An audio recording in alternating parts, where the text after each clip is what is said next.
انشالله که همیشه شاد و خندون باشید. این آهنگ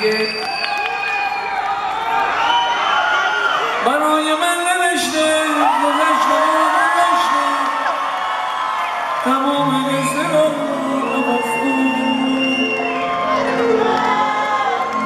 برای او نوشتم، برای تو عوض بود، ولی برای من نفس بود.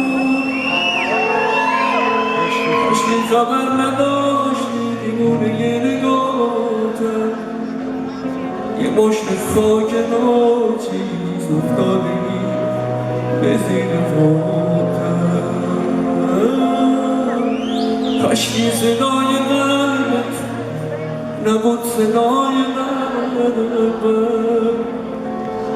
کاشکی نگفته بودم تا وقت جون دادم بودم.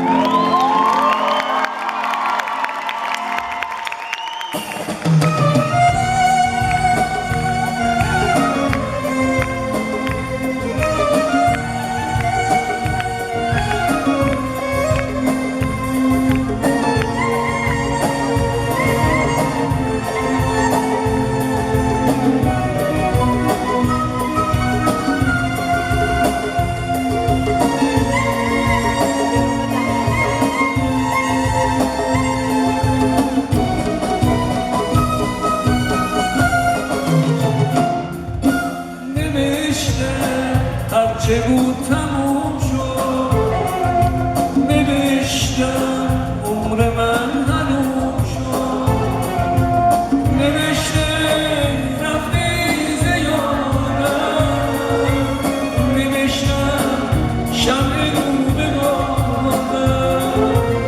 نوشته در دلم غم از مون، نوشتم دل توی کاشکی نخورده بودم به سادگی فریب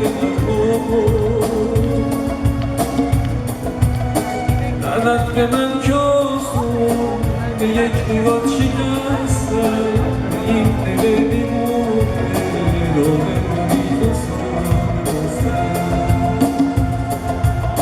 لعنت به من که آسون به یک نگاه شکستم، به این دل دیوونه راه امید و سازم. تا وقت جون دادن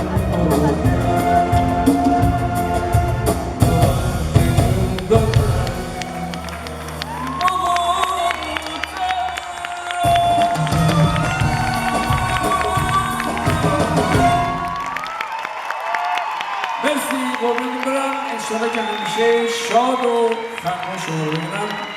قربون همه شما.